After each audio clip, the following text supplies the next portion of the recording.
All right. Welcome to the Productivity Show, a podcast where we believe you can get the important things done without sacrificing your health, family, and things that matter to you.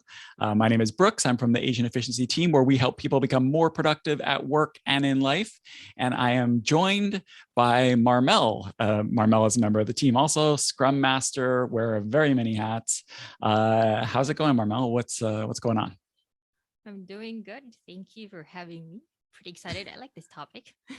I like how you say that like you're a guest and not a semi-regular co-host. So I'm happy for you to join us on the Productivity Show.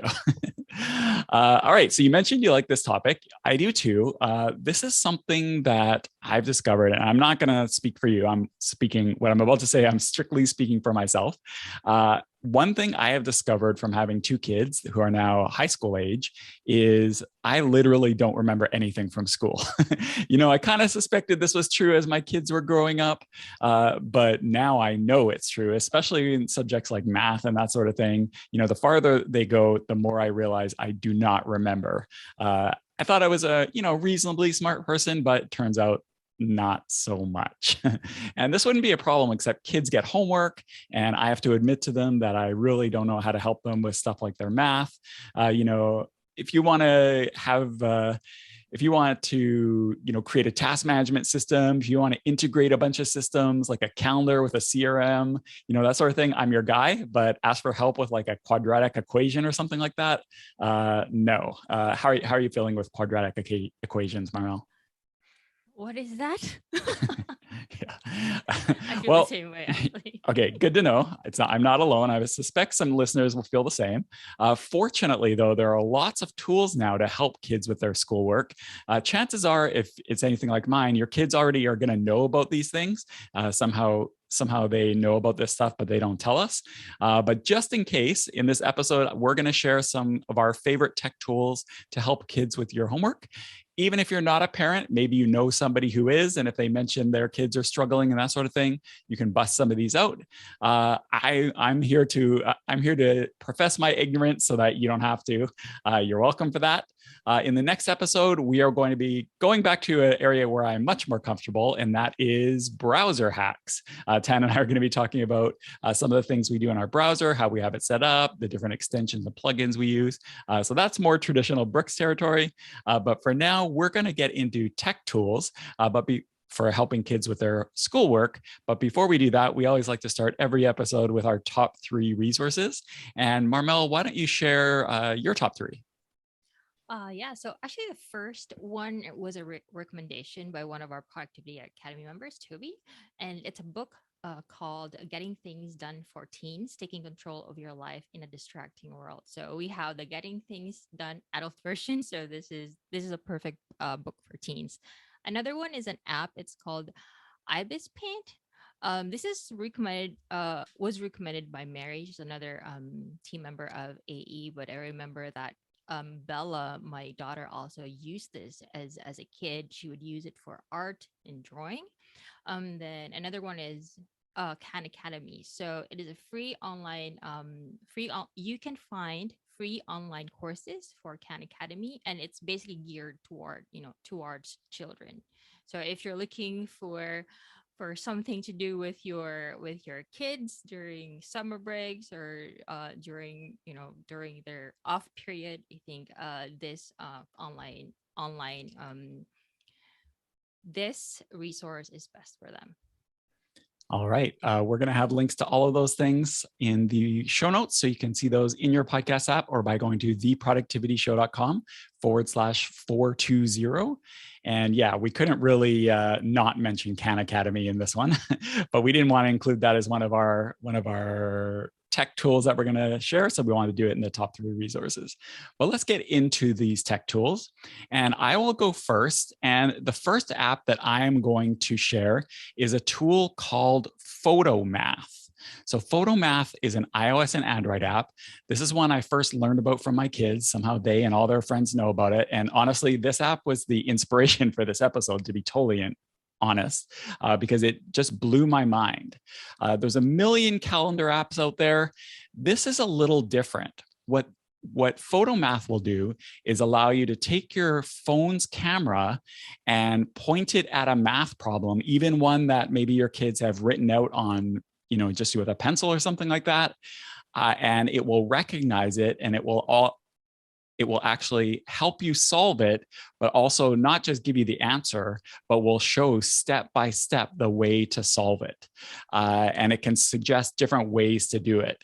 So the usual use, at least from my experience talking to my kids and their friends, is when the kids are having trouble solving something, they'll use photomath to figure out where they went wrong and that sort of thing. Photomath is a free app, but there is a premium subscription. So when my kids had math as their semester, I actually paid for it because we found it really, really helpful. And the premium subscription has a library of textbooks, and it can actually recognize word problems. So if you're having trouble with a word problem, again, you point your phone at the problem, and it kind of like lets you know kind of which direction to go and that sort of thing. I asked my kids, like, do your teachers know about this? Are they okay with it?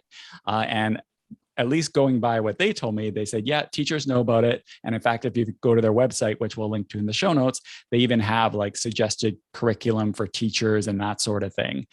So this isn't like helping your kids cheat. This is really helping them get out of problems that they have with their math. Because I don't know how it was for you, Marmel, but for me, when I did math, you would get like the answer, maybe if you had the answer key at the end of the textbook or something like that, but that doesn't really help you figure out where you went wrong or help you get there.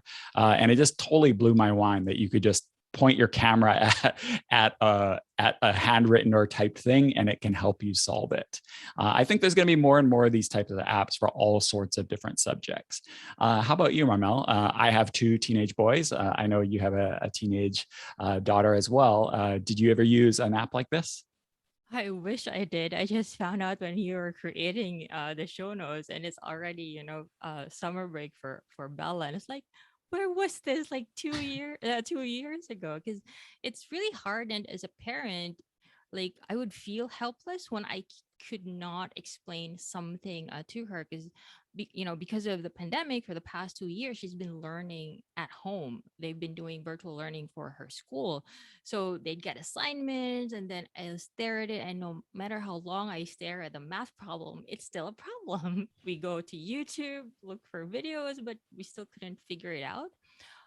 So yeah, wow. Why didn't you share this with me, Rooks? I've been holding out on you.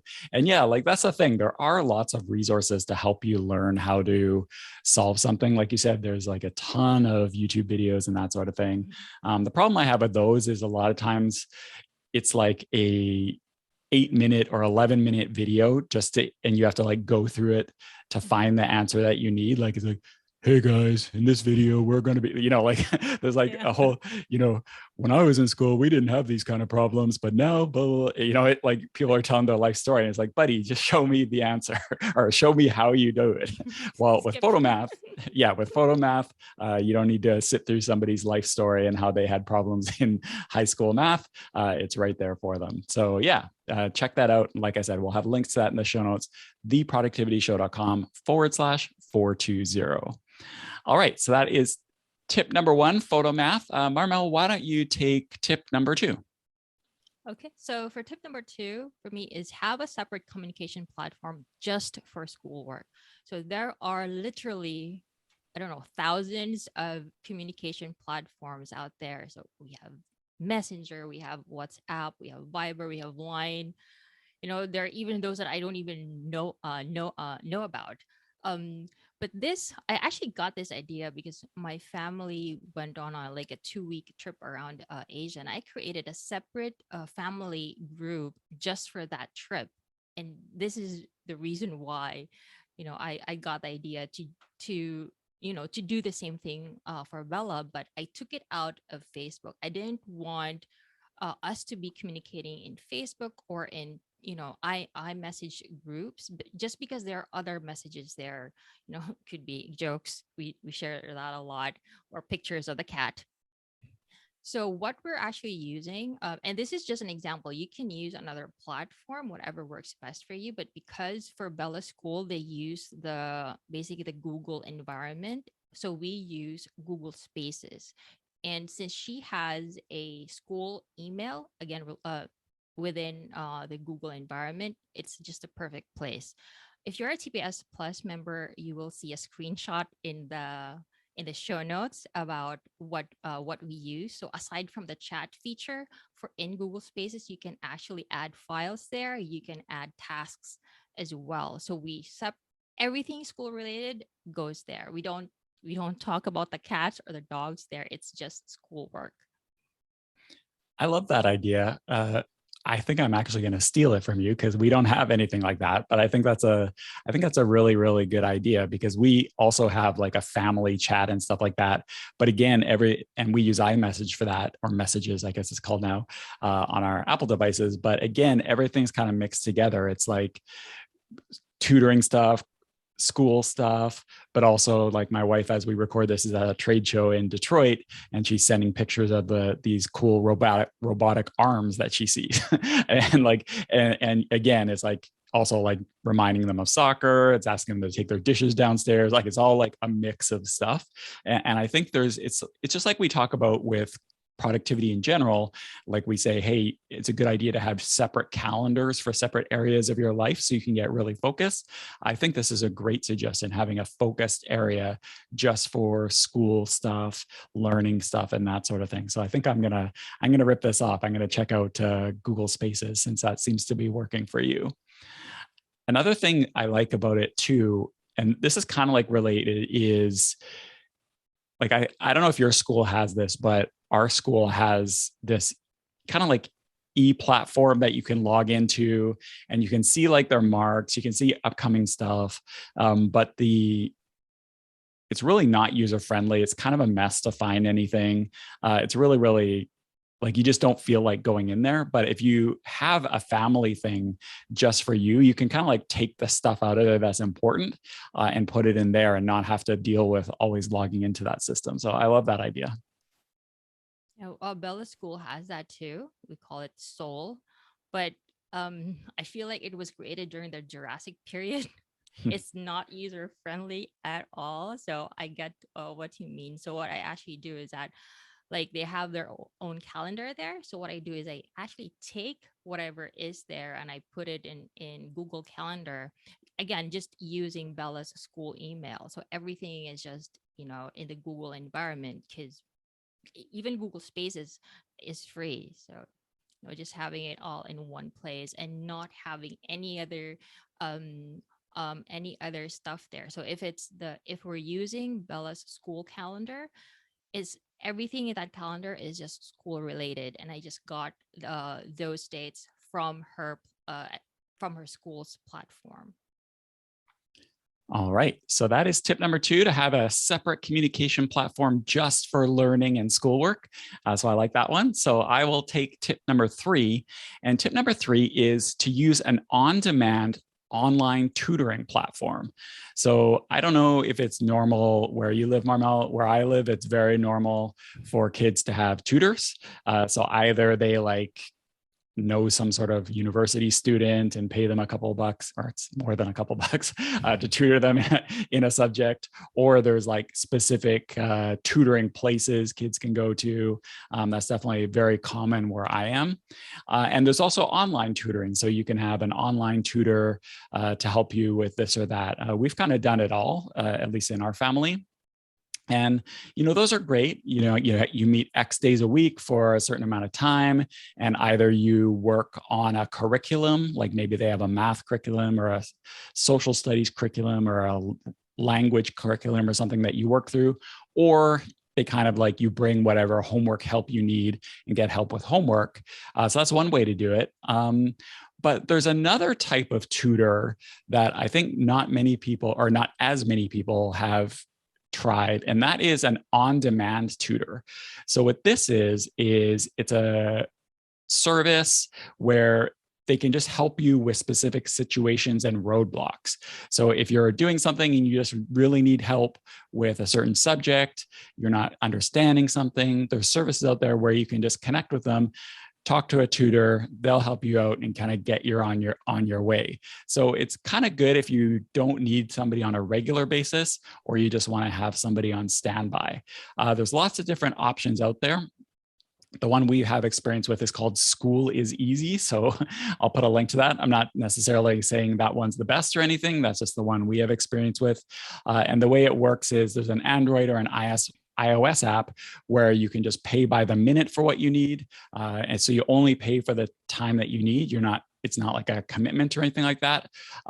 So that could be an option for you. If you have those homework emergencies, if you're generally okay, you can use one of these online on-demand tutoring platforms. Have you ever used anything like that, Marmel? No, not this one. We do have tutors here in the Philippines, but it's more of like a one-on-one personal tutoring stuff. And it's not just university students who would do this, even teachers would do this, on the side, as long as they're not directly teaching the student in school. But I think, having it online, and it reminds me of Clarity FM. Remember that Yeah. place? Wow, I never even made that connection, but that's so true. Yeah. And so yeah, so I think this is perfect. So for example, you have like a math problem, or probably you just want to know more about this part of history, and then you can just choose the person best for that. Because what happens right now, like when we do the personal tutoring, is that that teacher basically specializes only in one or two topics, but having this platform is like you have, everybody. Yeah, just to clarify, or just to let you know for those listening, what Marmel was referring to with clarity.fm, we've mentioned on the show before, but basically it's kind of a similar idea, but for business topics. So if you want to talk, and it's, really, or it can be really high level people. Like if you're somebody who wants to learn how to maybe get past some scaling issues, or you want to learn how to do marketing automation, or if you have questions about webinars or an HR issue you might be having or something like that, like you have these specific questions, what you can do is you can go there, choose a subject, choose an expert, and then just buy 15 minutes of their time just to ask a question. And then you'll usually get the recording and some deliverables after. So it's kind of a similar deal, but for business topics. So we'll make sure to put a link to that in the show notes as well.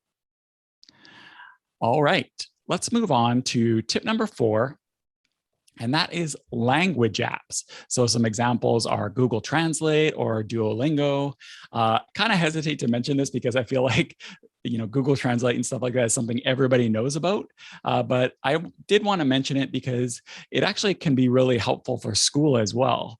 And it's kind of similar to PhotoMath in a way, in that, for example, Google Translate, what you can do is you can point your phone at some text, and it could be almost any language, and generally it will recognize the language. If not, you can specify and you can say what you want to translate in. So if you can point it at some written material, and then it will translate it right live. And if you don't need to do that, you can also type it in and it will do translations for you. Now, it's not going to be perfect translation. Like I think anyone who's ever read a Google Translate thing in their own language will know that, the translation isn't usually the best, but it can help get people past roadblocks. And I asked my kids again, because I know they use it sometimes, and Duolingo as well. Is your teacher okay with it? Like, are you guys allowed to use it? And they said, yeah, their teachers know about it. You're only supposed to use it essentially as a dictionary, though, which does make sense because when living in Canada, of course, we all take French, and in school, there'd be these big French English dictionaries sitting there that you'd have to go and look stuff up. So now it's just an easier way to look stuff up and translate. How about you, Marmel? Have you ever used any of these apps, maybe for traveling or something else? Yeah, definitely for Google Translate, we use it when we travel because, if you can even take a photo of something and it's going to translate it for you. But when it comes to Bella's school, she uses Google Translate a lot. Bella's bilingual, very fluent in our native language, which we call as Bisaya, and then English. But in school, you need to be able to speak a third language, which is like the national language of the Philippines, but and it's called Filipino or Tagalog, but she's not so good with it. So she uses Google Translate, especially when she's reading something in Filipino and she can't understand a certain word, then she uses Google Translate. And since she cannot really formulate, long sentences using Filipino, what she would do is write it in English and then use Google Translate to help her, translate it in Filipino. So I would do the same thing if Google Translate was available like 20 years ago. Yeah. And the other app I mentioned is Duolingo. So it is more for learning and building your skills in a language. And that can be really, really helpful. If your child is taking a language in school, that's a good way to supplement it. They even, again, similar to PhotoMath, they have teacher and school resources that teachers can use to work these apps into the classroom. So those can be a good thing to check out in the live stream. For TPS Plus, Marmel, you mentioned that earlier. So you can go to theproductivityshow.com/plus, and you get a bunch of benefits, including being on the live stream along with our Productivity Academy members. And Kimberly's in there and she mentions Memrise. So that's another great language app as well.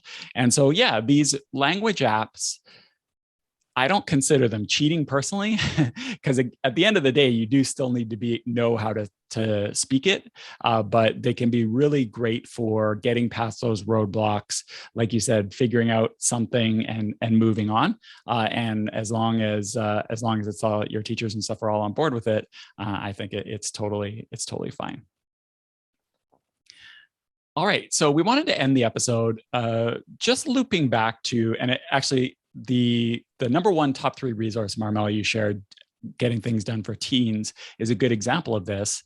And that is, we've been talking about some specific resources for helping kids with schoolwork, but it's just a reminder that the productivity tools that we normally talk about on the podcast, they're great for work, they're great for your life, but they're also great for school as well. So there's a ton of different school specific apps, but honestly, these general concepts of apps that we talk about all the time are really, really helpful. So, a task manager or a to-do app, really, really helpful for helping kids stay on track.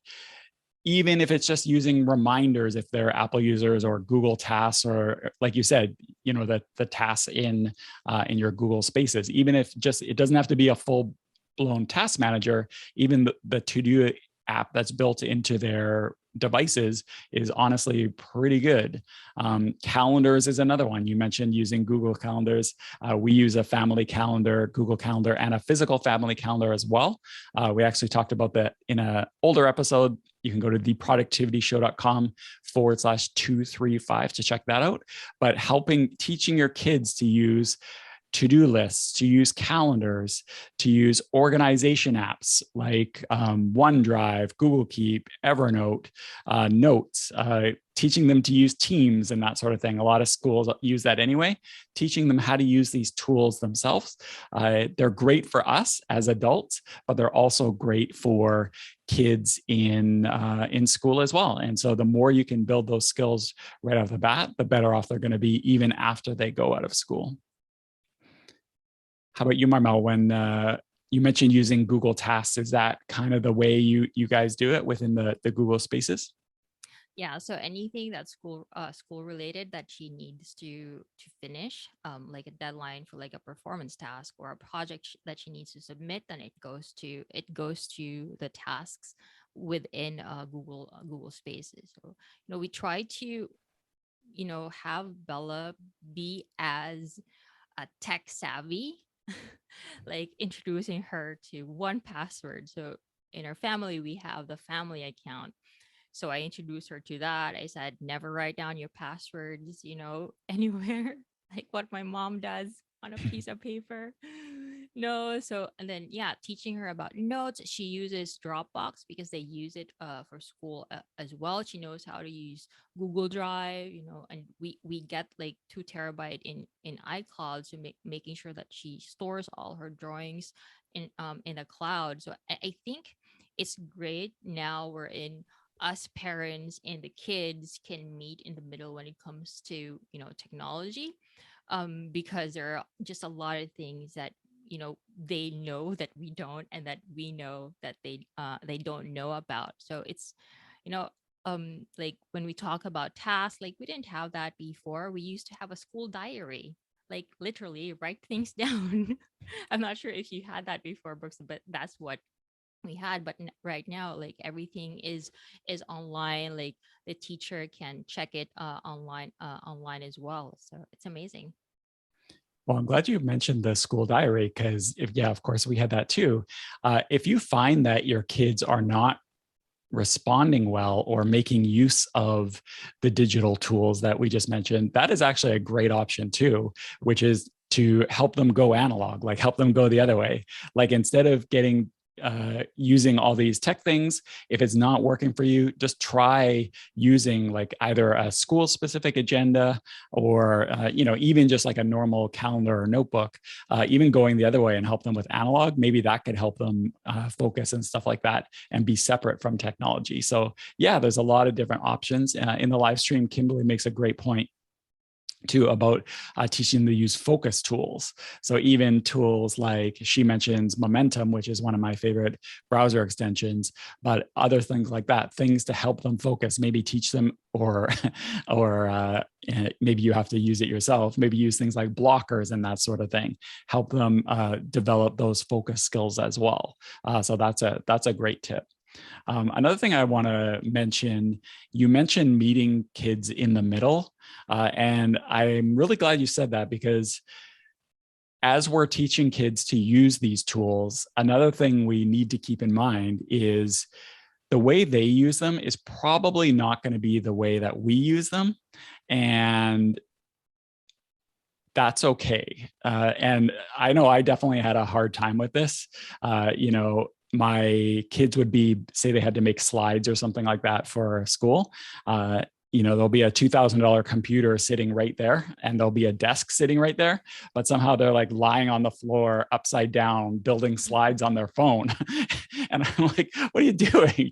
But, if that's how they work and if that works for them, it's okay. We actually recorded an episode about this. It's TPS420 with Leslie Josel, and talking about student procrastination and productivity. And this is one thing she really recommended is, let kids do things their own way. You can give them advice when it's needed, but just because they do something different than the way you do it doesn't necessarily mean it's bad. So it's a work in progress for me, but I try to keep that in mind. To not butt in, right? Yes. Because I try not to do that too, and I think I'm doing a better job. Like I wait until Bella asks for help, but at the same time, letting her know and feel that if she needs help, I'm there. Right. So if I see her that she's struggling, I'm just gonna say, everything okay? Because she knows that if it's not, then she can always go to mama and I'll help her out. Like, and when she does present me with she's having a hard time, I would ask her, how are you currently doing it? Just understanding her thought process. And when I have that information, that's when, oh, if it were me, this is how I'm going to do this. Right? And so what do you think? So giving them the option to say, no, ma, I don't like how you're doing it, or have a discussion on the process. Great advice. And we'll wrap it up with that. So we like to end up all these episodes with something actionable, something you can do and take away. So what we would recommend is just choose one of these apps and see if that would work with your kids. Like ask them about it. Hey, have you ever heard of Photomath?